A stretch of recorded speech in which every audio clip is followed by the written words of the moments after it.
Have you lost weight only to gain it right back after returning to your routine? Did your diet work for someone else but not you? Rockin' That ID Life helps you understand your genetic makeup to find a lifestyle that fits your needs. Together, you and RockinThatIDLife.com can focus on your health and meet your goals today. That's RockinThatIDLife.com. Center Ice Brewery is a proud sponsor of Let's Go Blues Radio. If you haven't heard, Center Ice Brewery beer is now exclusively available at beer stores around town, so make sure you pick some up on your next milk and eggs run. That's Center Ice Brewery. Please drink responsibly.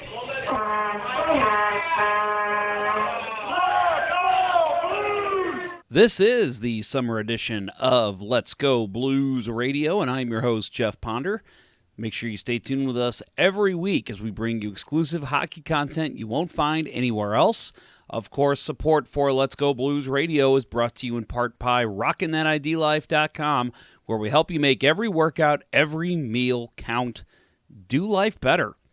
And by CenterIceBrewery.com, St. Louis's wonderfully crafted hockey-themed beer found at local grocery stores and liquor stores in the St. Louis area. This is franchise episode number 362 all time. This is season 10, episode 44. So today we've got a lot to get to. Want to mention that we're talking with my friend, Ian Mueller, over at Midwest Sport Hockey. He's an assistant manager over there. We talk about the Memorial Day weekend. They had a 48-hour hockey game. Yes, that's right. Not a 48-hour tournament, a 48-hour hockey game. Called Breaking Records, Granting Wishes, and it all benefited Make-A-Wish, Missouri, and Kansas chapter.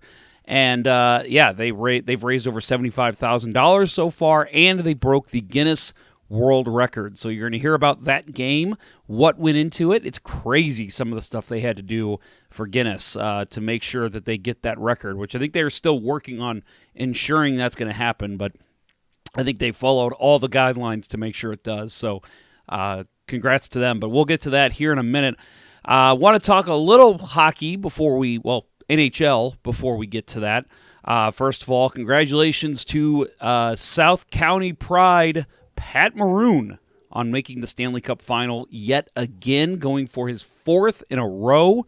And, of course, playing the Colorado Avalanche, who are owned by Stan Kroenke, which we'll get to in a second.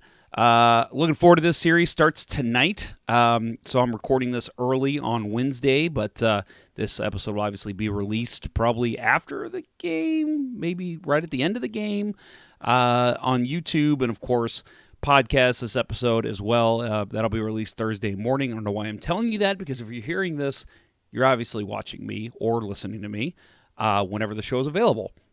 But anyway, so talking about Pat Maroon. He was, I'm just going to let him speak for himself here. He was recently on the Pat McAfee show talking about being back in the Stanley Cup final, and one of the questions he was asked was basically about Stan Kroenke. He was asked, kind of a jovial question about, Stan Kroenke having his own helipad and how he was going to treat the Lightning coming into his building. And, here's what Pat had to say about it. I hate Stan Kroenke. I'm a St. Louis boy. Oh, yeah. I can't stand that guy. Honestly, you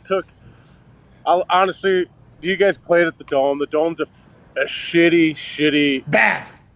It was a bad arena. I'm sure it was terrible for you guys to go in there and play, but the greatest game on turf with Kurt Warner, Marshall Faulk, Orlando Pace. You can go down, just to watch that. I think Mike Jones made that huge tackle against Tennessee. But, to have that taken away from us, it just sucks. I know we had terrible years. Chris Long would always tell me, this. Our teams are terrible, but but then he goes away and wins back-to-back Super Bowls. So it's just you go from that environment to that, and you wonder why. But the fans are true passion in St. Louis, and I just can't stand that guy for taking him out of there. Fucking A, Pat Maroon, right? Just speaking for St. Louis there. Not even a Blue anymore. Obviously still homegrown, lives here, great guy, great ambassador for St. Louis hockey. But man, I love hearing that. So that was awesome, and I wanted to make sure that our audience heard that. Pat McAfee show, you can find them online. So courtesy to them for that clip. Thank you guys for letting us use it. And just love it. So again, in his own words, Pat Maroon talking about Stan Kroenke. That was something I thought that was worth a little bit more play. And I'm glad some Blues fans, maybe who didn't hear it and are hearing it first on our show, that was awesome. So we're going to get to the bulk of the show now. And remember, we're bringing you this kind of content all throughout the summer. So make sure you tune in every single week. We'll have another special one next week. But this week we're talking with Ian Mueller of Midwest Sport Hockey about that big charity hockey game. But first, we're going to take a little break so you can hear from our sponsors over at RockinThatIDLife.com and Center Ice Brewery. It's springtime, and I know in my house, it's such a good feeling to open up the windows and let the breeze roll in for new life in my home. Your body's no different. Detoxifying your body can reduce any inflammation, purify your blood, help with weight loss, improve sleep, and boost your circulation. Don't just go after those detoxifiers that only focus on the gut and bowel, though. If you're going to do it for real. The all-new Detox Box from RockinThatIDLife.com cleans all your systems, flushing your kidneys and bowels, detoxifying your liver, and restoring your microbiome for full homeostasis. You'll feel re-energized, restored, and renewed. Make your order now and receive a free detox water bottle with your order. Visit RockinThatIDLife.com or email Dustin at RockinThatIDLife@gmail.com and tell him Let's Go Blues Radio sent you to receive an additional 10% off your order. That's RockinThatIDLife.com and give your body that much-needed spring cleaning today. Do you like hockey? Of course you do. Do you like beer? Of course you do. Are you 21? Let's hope so. If you answered yes to all of those questions, run on down to your local beer distributor and pick up a 2-4 of Old Arena Lager, the Beauty IPA, or any other delicious hockey-themed beer from Center Ice Brewery.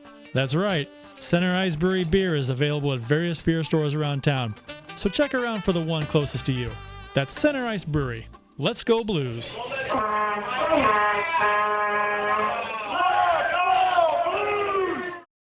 And I'm here with Ian Mueller, assistant manager over at Midwest Sport Hockey, and we're here to talk about a very big charity game that just happened here recently. Ian is also, I guess you're a friend of mine. Yeah. So I guess we could say that. Acquaintances. Yeah, we're at least acquaintances. Yeah. Ian, thanks very much for joining us. Thank you. And anybody who plays up here might recognize him as the ref. That you do an okay job. Oh, I appreciate that. I mean, you're better than Pfeiffer. That's low-hanging fruit. I appreciate it. It's not really a compliment. I mean, shit, I've never ref before, and I could put on ref gear and do better. I hope you're listening, Pfeiffer. So today we're here to talk about a recent event here up at Queenie Park, Midwest Sport Hockey, Breaking Records, Granting Wishes. Something you guys did recently for Make-A-Wish. Tell me about the event. In a nutshell. Yeah, basically it was the attempt to break the previous world record that was like 36 hours for the longest. 36 hours, 56 seconds. Yeah. It was the longest inline marathon game, I think is what it was called. Yep. So they started Friday morning at like 9:30 for warm-ups, and I think the puck dropped around 9:53. And from there, it was go time. 48 hours of hockey. So how long were you here? I had 35 hours that weekend. Whew, man. Did you get the whole week off after that? No. Right back next day. So what was your role with it? What'd you do?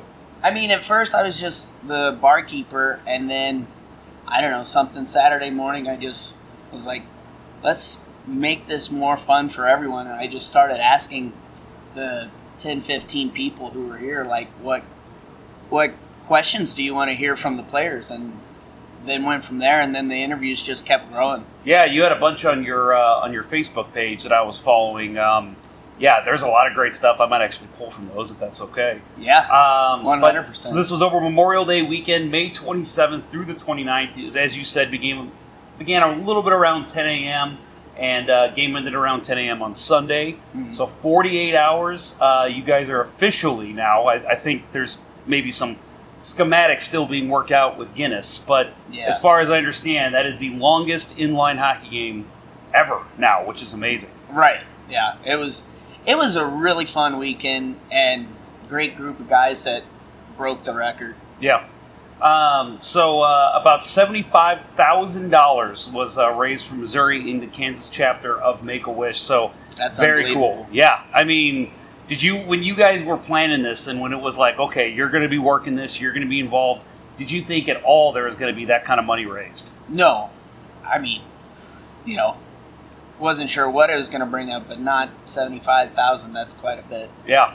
So when the game started, was it pretty high energy? Were guys going pretty hard, or did they know like we got to conserve our energy? No, these guys were maniacs. They were 0 to 100 from the drop of the puck. It was, and the last hour of the game might as well have been like a tournament game. Are you serious? Bodies flying everywhere. The push was on for the comeback, and like poor Schaub, he's reffing it. And next thing, you can't call penalties though. So people were just getting mugged out there. Oh, man. So final score of this game, remember, 48-hour game. White team, 816 goals. Blue team, 802. Man, that's pretty much a game like, I don't know, like Scott Kincaid's in or something, right? Like just a normal game. That's about that. I mean, they would have probably had lower score with the shooter-tutors. Yeah, yeah, probably. So how are the goalies looking? I mean, so there's a total of 4 goalies in the tournament, right? I razzed them about the shooter-tutors, but honestly, they were rock stars. Yeah. And actually, there was 4 or 5 guys that were skating out that strapped on the pads, or the goalies skated out too. Oh, wow. So, yeah. So, whistles kind of all the time in normal inline game. So, your typical puck covers, goals. Correct. And you said no penalties? Yeah. Wow. That, because I guess in a way, Guinness would consider that a break. Wow. Okay. I mean, so what do you do if somebody causes a pretty big infraction? Penalty shot, or do you even do that? No, they just kept going. Yeah. Oh, man. There was only a couple times where it was like, ooh, it's getting heated out there. But, there was never a time where it was come to blows. Everybody was just skating hard. Man, I couldn't imagine playing 48 hours and having the liberty of not taking a penalty. Right? Yeah. That sounds pretty awesome. Yeah. So in this game, a total of max roster of 32 players, 28 skaters, 4 goalies. Let's see, you guys subbed in 4-hour shifts, and the most important pieces were making sure the gameplay did not stop, as you said, for Guinness. I'm sure that's why. Yeah. But yeah, So how is this working? So guys are out there, again, 48 hours, 4-hour shifts, and then what are they doing? Just taking a break, going out to the locker room? How does that work? Yeah, they're basically changing on the fly. And oh, man. So then we had the different sections, like the pillars right next to the Lindenwood lockers, and then the one right by 4. That was the proximity. So they couldn't leave that area. So they had to basically stay in 1 through 4 and Lindenwood. So that's another Guinness thing, right? Yeah. They had to stay close to the rink. Right. Yeah, you couldn't leave the proximity. Otherwise, so they couldn't even come out here and sit on the stands? No. Yeah. Ooh, man. And that was part of the reason that I didn't play in it, was because I was working up top. Yeah. And it would have disqualified the whole attempt. Yeah. So, well, luckily you got 1 bathroom in there. Yeah. But, I mean, were there any situations you could think of where there was, like, one guy's like, I got to get out to my car, or I got to go out and do this? None of that happened? No, everybody kind of came like it was a camping trip. Lots of air mattresses and sleeping bags and that, and pillows. So. Anybody shower in between, or did they just let the stink on? No, I'm pretty sure they all showered at one point, or I don't know. It was pretty smelly at the end. I can imagine. I bet this whole place stunk. Yeah, it was ripe when you walked in the doors. So, again, with the Guinness rules, all 48 hours had to be recorded with a time clock in the picture. Yeah. So where was the camera set up, and how did that work? Camera was set up in that corner, and then right down by that pillar there was a table set up with the timer. Okay, wow. So you guys have the whole game basically on film? Yes. Is it going to be available to anybody, do you know? That part I don't know. That would be a question for Brian Mueller. He was the head of marketing. I will definitely give him a call. That sounds awesome. So this was set up by Mark Turnipseed, again, formerly of Make-A-Wish. Kind of his last hurrah with Make-A-Wish before moving on to something else. But Right. what do you know? I mean, what caused him to think to do this kind of thing? That had to be his love for hockey. He played at Lindenwood, and I mean, really was like a pioneer of the program. Yeah. And anyway, he's always been playing hockey, so I imagine he just said, let's do something hockey related, and he saw the record and said, let's take a shot. Yeah. So when I'm guessing he's the one that pitched it over here to Midwest to guys like you and Freeborn and Perry Turnbull, former Blue. What was that conversation like? Did it seem like Midwest was on board right away, or did it take some convincing? Perry loves giving back to the game. Yeah. That's his number one focus, is just to provide a place for people to play. Yeah. No, that's great. So, again, if you haven't seen the pictures, and I'll post some with the video here, the jerseys I thought were great. Yeah. Apparently, you can buy those jerseys, correct? Yes. So, I've got the information here somewhere, but I'll make sure to post the link too. But I know you can send money over to Mark Turnipseed on Venmo. Mm-hmm. And again, we'll post those links on Twitter, on Facebook, and of course on the show page, letsgoblues.com radio. Take a look at the jerseys because they are pretty awesome looking. Yeah. So we want to mention a couple of the sponsors you guys had. Tor and Car Shield sponsored the uniforms. Connex, Labeta, and Ringster supplied wheels. Hoser Hockey provided tape, laces, water bottles. Rocket Puck obviously brought the pucks. And then we got a slew of companies here that I'll mention in the show notes that donated between at least $1,000 and $10,000. So it sounds like you guys had a lot of great sponsors for this tournament. Yeah. I mean, that's probably who pushed the event.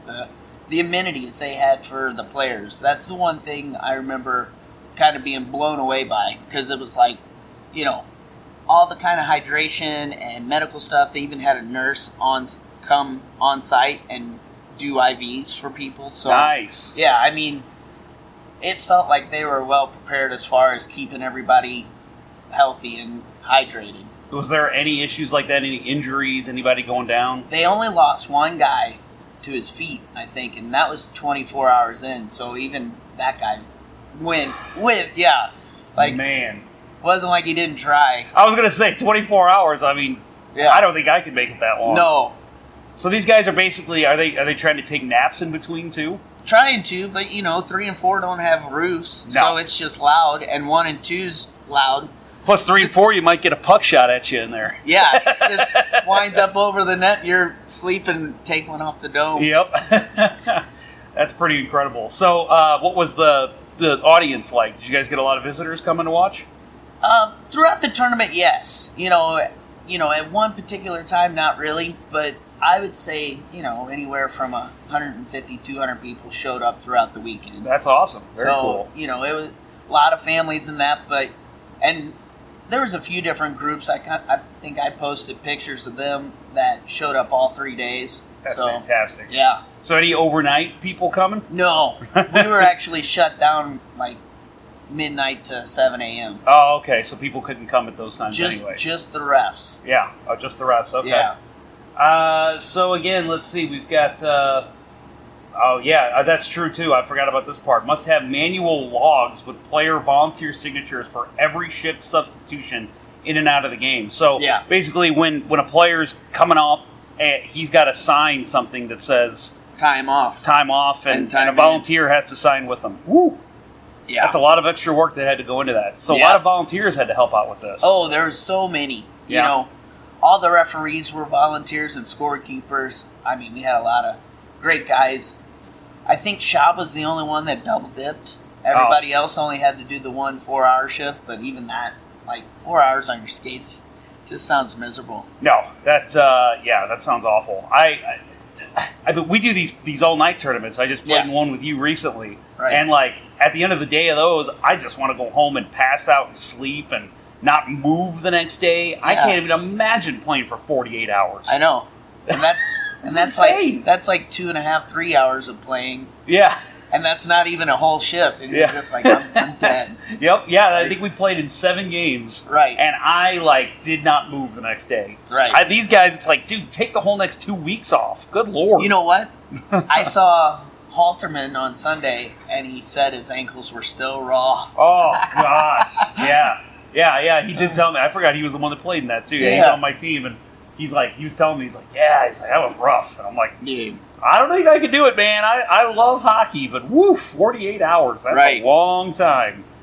Yeah, you'd think you'd almost need, 6 sets of skates. Yeah. Because I'll say mine are so tight that, my pinky toes end up hurting after a while. So it's like... You're getting that amputated by the end of the tournament. Yeah, I know. It's lack of circulation. Dude, again, in the all-day tournament we just had, it killed me at the end. I'm like, I gotta get these skates off. It was the last period of the last game. I'm like, I'm gonna lose my toe if I don't take my skates off in the next 10minutes. So, all right. So again, let me go ahead and get you some questions about Midwest Sport Hockey for anyone who might be interested in playing hockey and playing inline hockey. First of all, what nights do you guys have leagues? And are there any special 40 up? Anything like that on certain nights? Yeah, we got all ages. We even started our youth program now. That happens on the weekends. We got Sunday through Thursday leagues with every division, 40 and over, like you mentioned, 30 and over, bronze, and even the elite leagues. Yeah. So, really, any skill level, we'll find a spot for them to play, and we play hockey every day. Yeah, I was going to say, every time I text you or Matt Freeborn, who's one of the managers up here, I have to wait until that night because you guys are always working. And I'm like, there's no day off for these hockey guys. No. No, but we love it. No, yeah, hey, it's the best place to work, right? Yeah. In a hockey rink. Yeah, there's definitely a lot worse out there. And for those that maybe aren't familiar with inline that are interested in getting into it, you play ice like me. Best part, no offsides, no icing, right? Yeah, 100%. Yep. All right, Ian. Well, thank you very much for joining the show today, and great work with breaking records, granting wishes to you and Mark and everybody involved. We really appreciate what you guys have done for the sport. Thank you. Yep. So I'm going to make sure this information is available. So if you're looking for, if you want to buy one of those jerseys they talked about, if you're watching the video, I've got the image up right now. Hopefully I remember to do that. But jerseys are $60. And if you want to do that, you need to Venmo Mark Turnipseed 33. And here's the spelling. And again, if you're on the podcast, you can also turn on the video and see this. Plus, I'll have it in show notes everywhere. So wherever you get podcasts, look for that. It's Mark, like the name, hyphen TURNIPSEED hyphen 33. Include your color, your size, and your number. So blue or white, your size, and your number as well. So those are sweet jerseys. Nice little memento to have. And you can, go around the states and talk about how, we are now St. Louis is now the owner of the longest ever inline game. So very cool to have a piece of that history. Want to have a couple call-outs here that I mentioned I would when I was talking with Ian. Bob Zeke and then Brendan and Jeremy Huber all raised over $15,000 each, which was more than anyone else. And then other sponsors of the event that I did not mention earlier, Liberty Electric, FM Roofing, U.S. Men's Medical Center, Sissel Mueller, State Farm, SOWA Agency, Arco Heating and Cooling, Tri-County Wielding. They all gave between $1,000 and $10,000. So big thanks to them for being able to help out with this great event. Again, I didn't get to attend any of it. I had some plans that weekend, but very cool that this was able to happen right in our backyard. And again, one day, hopefully next year I'll be able to look at the Guinness Book of World Records, longest inline game, and you'll see right there in St. Louis, Missouri at Midwest Sport Hockey. So very cool, and thanks to Ian for coming on and telling us about that great event. Support for Let's Go Blues Radio is brought to you in part by ID Life, the world's only truly personalized vitamin platform based on a health assessment of your DNA.